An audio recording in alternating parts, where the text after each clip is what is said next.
Welcome to Think Big with Dan and Qasim. Join hosts Dan Melnick and Qasim Masood as they explore big ideas, limitless possibilities, and engage with visionaries, entrepreneurs, and thought leaders who dare to dream big, get inspired, motivated, and find practical tips for personal growth.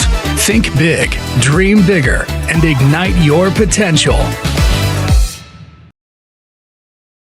All right, welcome back, everybody. Our guest today, Nicole Kumi. Nicole, it's really good to have you on. I appreciate you being here. And tell us, first of all, where you're calling in from and what you do for a living with the whole mom. Great. Thanks, Matt. I'm really happy to be here and have this opportunity. So, yes, I am Nicole Kumi. I am a maternal mental health specialist based out of Silver Spring, Maryland. But thanks to COVID and, the virtual world, I am working with clients all across the United States. And I even have a couple subscribers from external countries as well, too. Oh, wow. That's amazing. Yeah. So I guess I know you said this is kind of like your background was around this kind of area of practice as well. But, tell us a little bit more about your background leading up to creating this brand specifically. And obviously, big problem out there in the market during COVID and even like post was like, people seeking out, consultations for certain things from certain professionals and practitioners from home. So obviously filling a need there. But what else were you kind of trying to do a little bit differently with this brand than maybe, a typical, kind of practitioner would do in this space, I suppose, especially in a virtual world today? Yeah. Yeah. So prior to this, my background is in criminal justice and community behavioral health, but I have two children. One was born pre-COVID, one was born during COVID. And I think I speak for a lot of moms when I talk about not having a village, not having a community. And I had this organization kind of developing before COVID, before I had my son. And then during his birth, lots of challenges with mental health and not enough supports. Moms weren't leaving the homes. We didn't feel safe going to the doctor. We didn't feel safe exposing ourselves, our children. So we isolated. And me and thousands of other moms that had babies during COVID went through this. So I pivoted a little bit in my career once I got myself kind of back on the place to actually provide some work and got healthy. I started to realize that there was a need for more individualized services, looking at things from a different avenue. We don't have the time. Moms don't have the time to pack up the car, put the kids in the car, and go to a therapy appointment. So what can we be doing online? I'm not a therapist. I am not a licensed clinical worker. I am specially trained in perinatal mental health through Postpartum Support International. That coupled with my education and lived experience, I provide coaching. So what I've done is connect with moms during pregnancy that are looking to build that community, are looking for support,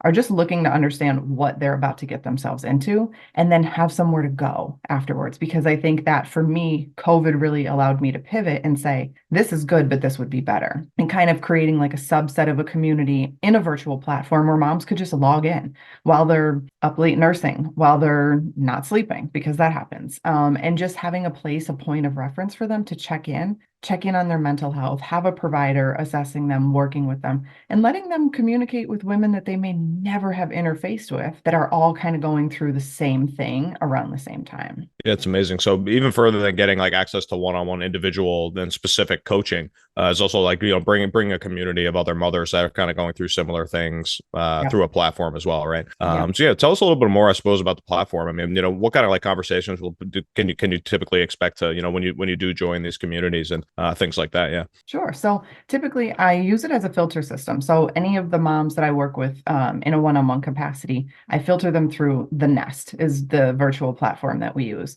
And it's really a free space for moms to just post, to share pictures, to ask questions. It is monitored by me and an admin, just making sure that the questions are appropriate and safe and there's no misleading information. Right. But it provides mom a chance to connect with people that aren't her natural supports, because we also know judgment comes with support, right? So when you're asking your sisters, your aunts, your grandmothers for the advice, they're giving you what they think you should be doing versus what might be the best thing. In this community, we really practice safe, positive, and encouraging supports. So I might go in there and put up a post for the week, and then moms come in and kind of comment. They interact with one another. I host a coffee hour once a month where moms can just come in with coffee or wine, whatever it is, depending on where they're located and what their choice is, and just giving an opportunity to develop some sisterhood, because motherhood, as much as busy as it is, can be very lonely for moms when we're not sharing our truth. And then once a month, I do an open coach call. So I'll post a topic, or I'll post like 3 different topics and have the moms in the group choose whichever one seems to get the most bait. I do an open coach call, which means everybody that's in the nest is eligible to come to that coach call and they can ask questions. Sometimes if there's only like 2 or 3 moms on there, they might actually end up getting like a pretty significant individual coaching call too. And then we save those as resources. We put them in with the newsletter and make sure that all moms have access to that. That's a part of the nest, because we recognize too, not everybody feels comfortable coming into a live session like that and kind of being put on display. So we do all the recordings, we keep all of those. And in that same platform, I have 2 courses that I typically offer to new moms, just about preparing mentally for the 4th trimester. And if they're thinking about expanding their families, some things that they might want to consider in that process. Yeah, it's amazing. And sorry if you already mentioned this, but I just want to ask again, when did you actually get started? Like, when was your like go to market like intro experience with this brand? That's an interesting question. I started in about 2018 after I had my daughter, but I was really just trying to explore. So I really feel like I didn't get my feet up and under me until probably 2022. I did pivot, like I said, during COVID, and was trying to research different platforms. Zoom was really busy and I was looking for alternatives to Zoom, something else to do. So I'd say about 2022 is when I launched like my courses and I really pivoted out into the coaching field. So about 2 years, I've been really invested in this brand. Yeah, no, it's amazing. And I guess when you think about, something like this, like marketing, a very well needed service, where have you kind of found the most acceleration in utilizing different forms of digital marketing, whether it's, your social media pages or any, like, I don't know if you do any paid advertising, but I guess tell me a little bit about that experience. A lot of people that come on the podcast are more in like the CPG kind of realm. So, obviously, talk about like different, strategies that way because you're selling through Amazon and things like that. But selling this kind of service based on an app, which is where I assume this exists. Could you tell me a little bit about your experience there? Yeah. Yeah, that's kind of been an interesting struggle too. I think finding what works for you. I've done a handful of Facebook ads, just like trying to connect with a new mom. So I have I have a couple free downloads just to speak to moms like, hey, there are resources out here. I do a lot of in-person speaking engagements and virtual for communities, for colleges, nursing schools. I'm trying to partner with local hospitals too, to kind of get that filtration system of moms that are giving birth and then they go home.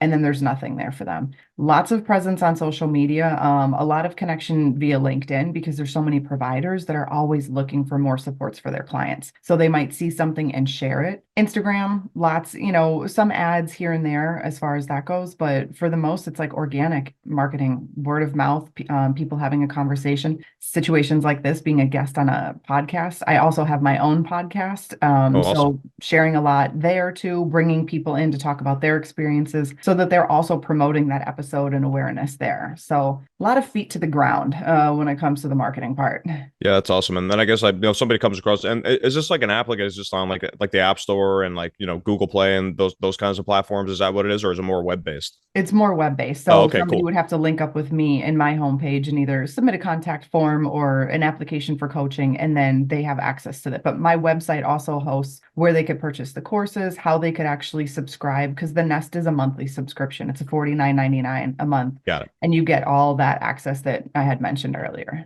Yeah, that was gonna be my other thing was too. I wasn't curious, like obviously, something like this as opposed to maybe like a real, like I want to say real, like what you're doing is obviously extremely valuable. But somebody who is licensed, who is going through maybe insurance. I mean, the price points of those things can get extremely complicated and very expensive, especially pre-insurance, right? So it seems like you kind of have a unique advantage in that space, insofar as it's more of a direct, like transparent transaction rather than maybe you go on like some of these mental health apps and like your insurance may or may not cover it. We don't really know, and then if you need anything extra, it's like all out of pocket. Like your subscription is $100, but like your one meeting might be $500 if you don't pay on time, or like just crazy things you hear in that space. So have you kind of capitalized on that? Like, I guess just like transparency and more flexibility you have as being a coach rather than maybe something that does go through like if you were licensed or something like that, or is that something you're aspiring to do? I'm curious as well, I suppose. Not really, because the interesting thing is obviously I believe in people with licensure and I believe in therapy because they're constantly getting more education, right? That's the difference. When you find somebody with a license or a certification, they are a step above other individuals because they're getting recurring